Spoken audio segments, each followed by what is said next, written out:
this experiment, I will show you what we should have done if we are going to isolate bacteria from human body. In that experiment, we were supposed to do three different things. Isolate bacteria from skin, isolate bacteria from mouth, and isolate bacteria from nose. And we used to do also the hair. For the bacteria from skin, the person who will do that experiment has to choose a spot in the skin. For example, between the fingers or the palm or under the nails. You should take a pure petri dish. You can use nutrient agar for general bacterial count, McConkey for gram-negative bacterial detection, MSA for different types of gram-positive detection, and specifically for the detection of the presence of any Staphylococcus aureus on the skin. For the three petri dishes, you should do the same. You should take the petri dish, label it with your name, with the date, and with which zone of the skin you are taking. For example, fingers, between fingers. And then we label it before and after. Before and after hand wash. And we take a sterile cotton swab, we open it.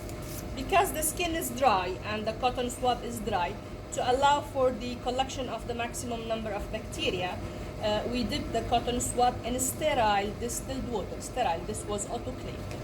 Then I collect bacteria from, for example, between my fingers, and I inoculate the before part. If I'm collecting on McConkey, I do the same, and MSA, I do the same. I can do the same with the same cotton swab. Then this cotton swab goes to hazardous waste.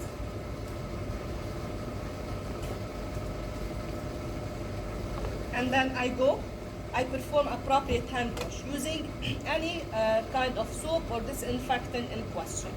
Then I come back again. I take a new cotton swab. I dip it in the same sterile distilled water because it's still sterile. I used only a sterile cotton swab. Take culture again after hand wash and inoculate it in this zone. All of these has to go to the incubator, 37 degrees Celsius, to detect for the presence of bacteria next day and to detect for the effectiveness of my hand wash, for the soap, for the disinfectant, for the sanitizer that I have used.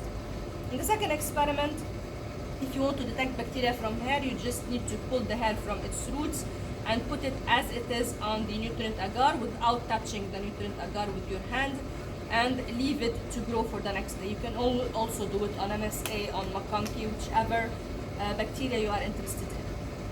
To isolate bacteria from the nose, same thing. You take selective for gram-positive, S. aureus, differential for S. aureus, selective for gram-negative, and general bacterial count. You get a sterile cotton swab, you insert it inside the nose, and you just streak on the three petri dishes with the same cotton swab. The last thing that we used to do also on a nutrient agar, MSA, and McConkey is bacteria from the mouth. And in the mouth, we used to divide it into two zones also, and we label it. Everything is labeled, our name, date, and what are we doing? What are we doing here? We used to take bacteria from hard tissue and bacteria from soft tissue. Soft tissue in the mouth, for example, the inner part of your cheeks.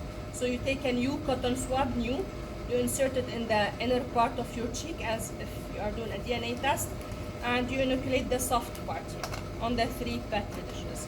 Then you discard it in the hazardous waste. You take a new cotton swab. You take a culture from your teeth. This is the hard part, for example, from one or two of your teeth, and you inoculate it. And you discard the cotton swab in the hazardous waste. The next day, you can come to those bacteria, compare their counts, take some colonies for gram staining. In the mouth, in the nose, you are likely to see gram-positive streptococci from those zones, and sometimes different types of bacteria with application. So again, don't forget to label your plates appropriately, and don't forget to incubate your plates at 37 or at the appropriate temperature for 24 to 48 hours. Thank you.